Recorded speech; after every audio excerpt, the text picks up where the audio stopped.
Well, welcome to the 700 Club. Who is authorizing the execution of homosexuals and nobody's talking about it? We're going to tell you later on in the program.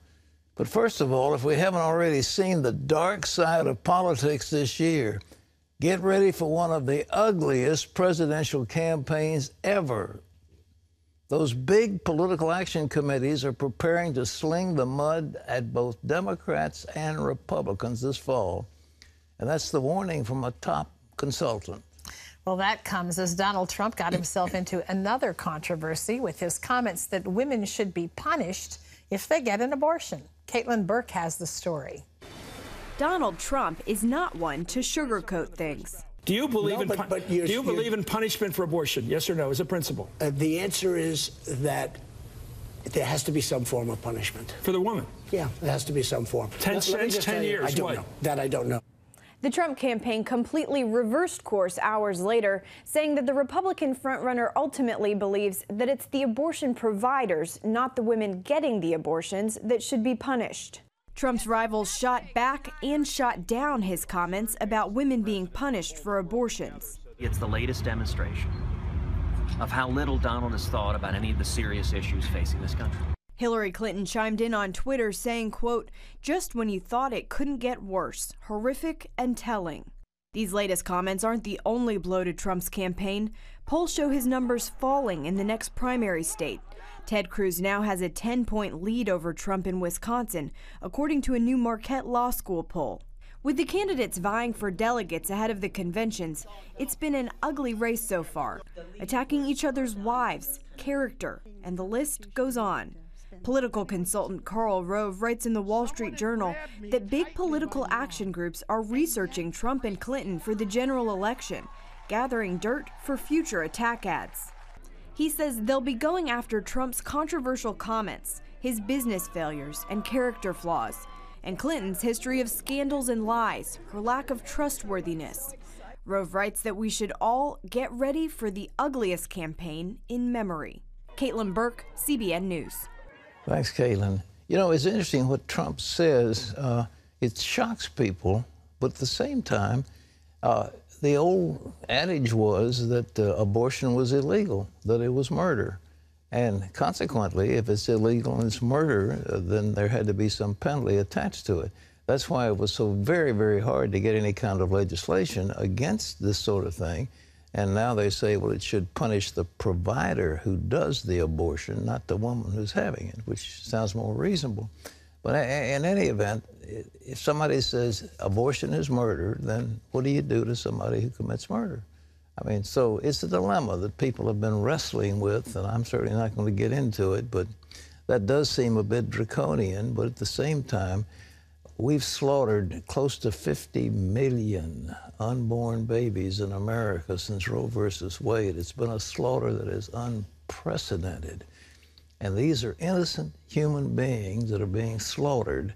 And we had the scandal of Planned Parenthood auctioning off or selling off the various body parts of unborn babies. I mean, it makes you sick at your stomach. But these are human beings. Well, in other news, speaking of abortion, the Food and Drug Administration says the so-called abortion pill, which is very questionable, RU-848, which has been so controversial, the FDA wants to make it easier. Wendy Griffith has that story. That's right, Pat. Women will be able to take the pill later in a pregnancy under the new FDA guidelines, and they won't need to go to the doctor for checkups as often. The new FDA label relaxes the FDA's restrictions on Mifeprex, and the FDA's move would potentially make the drug more accessible in states with tougher rules like Texas, Ohio, and North Dakota. The abortion drug was formerly known as RU-486. Well, the government of Saudi Arabia reportedly wants to impose stricter sentences, including the death penalty on gay people who demonstrate their homosexuality in public and on social media. The OK's newspaper reports that the Saudi judiciary considered 35 cases of homosexuality in the last 6 months, along with 50 cases of cross-dressers. The paper also reports that a man was arrested for making sexual advances to other men online. Pat? Well, and somebody else was displaying the rainbow flag, and he got arrested. Now, have you heard the NFL, the NBA, the Democratic Party, the Gay Lesbian Alliance, and the rest of them, have you heard one of them say one thing against Saudi Arabia? I haven't, and I don't think you have. Has there been any condemnation of Muslims? This is a Muslim country exercising the Wahhabi brand of Islam against homosexuals. They want to execute homosexuals in Saudi Arabia. Who complains? But what do we get complaints about? North Carolina that wants to give Christians a chance to speak out about the whole issue. Georgia the governor vetoes legislation that gives free speech to Christians. Isn't it amazing that the people are so exercised about this issue in America, don't say one word about a country that wants to kill homosexuals? Can you believe that? I mean, what kind of a double standard are we dealing with? And maybe somebody ought to say to the NFL, if you're so tough, how about going after the Saudis? Wendy? Pat, the Supreme Court seemed likely to make it possible for private landowners to challenge the government in court on protected federal wetlands. The Obama administration says that a Minnesota company is violating the Clean Water Act and demanding that property owners apply for permits. But the company is challenging the administration. They're concerned that government agencies can make property owners pay the costly price for permits without a court ever deciding whether the agency is correct. Both conservative and liberal justices were concerned that the government was putting too heavy a burden on private businesses. Do you agree, Pat? Do I ever agree? This has been a shocking thing that's happening in our country. We are being run by agencies, non-elected federal bureaucrats laying out rules that have not been passed by Congress. Let me tell you what I'm familiar with. We bought here at CBN a tract of land which was high and dry, and you know, it was a nice piece of land, and we wanted to build some things on it. Okay. The city has a lake, a drainage easement, and that lake empties.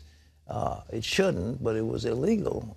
It ran across our land, and part of the land became wet. So what happens? The feds want to come in and say, well, you're dealing with a wetland. And we said, it's not wet, it's dry. You can look at the plants on it, it's dry, it's wet.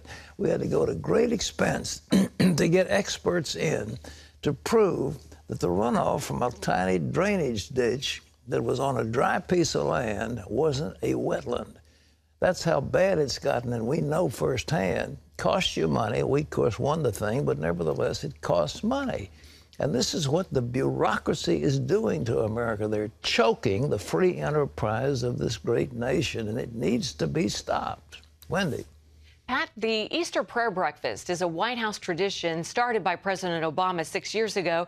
Well, this year, he used the breakfast to encourage Christians to show the love of Christ to refugees and others affected by terrorism and war. Our Jennifer Wishon brings us that story. As part of his Easter message, President Obama explained how his Christian faith renews him with the hope of redemption. Because of God's love, we can proclaim Christ is risen. Because of God's love, we've been given this gift of salvation. The president addressed the fear and division often born of terrorism, but warned Christians against the temptation to turn their backs on Syrian refugees in need of help. That's the intent of the terrorists, is to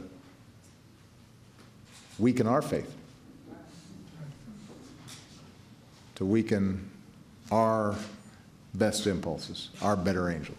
If Easter means anything, it's that you don't have to be afraid. We drown out darkness with light, and we heal hatred with love, and we hold on to hope.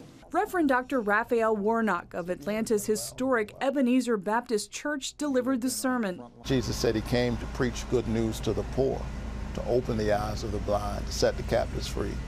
And so by praying with our feet, I mean, in the best of our tradition, that we ought to be engaged, organized, bearing witness to God's kingdom of love and justice. And as his presidency winds down, Mr. Obama offered a glimpse into his future.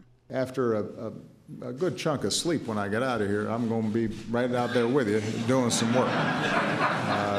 So you're not rid of me yet, even after we're done with the presidency, but I am going to take 3-4 months where I just sleep.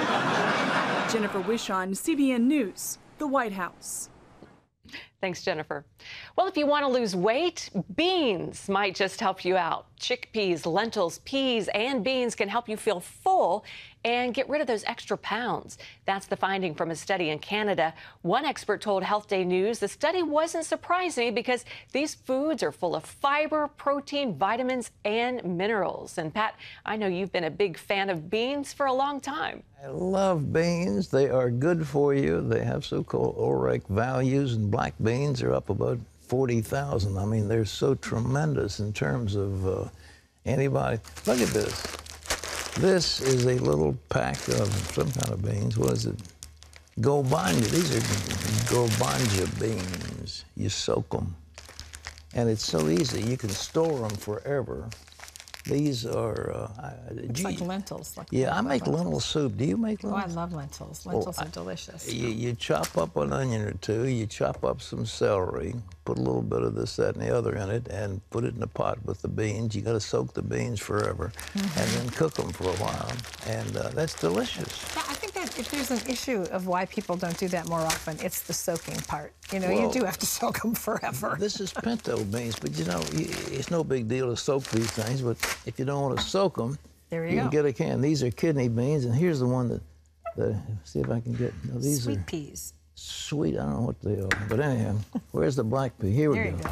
Yeah, these little babies, Frio Negra, these are the ones that really have the power. They have tremendous vitamins. They have tremendous. You know, it's an inexpensive way to eat something that's healthy too. Beans are really reasonable. Well, you fill yourself up, and you get very high protein, but you don't get all the fat and all the stuff that goes along with the meat that may clog your arteries. So I mean, it's fabulous. These are perfect food God's given us, and it's so cheap. Cheap, I like. Every grocery store, right? In the grocery store. All right.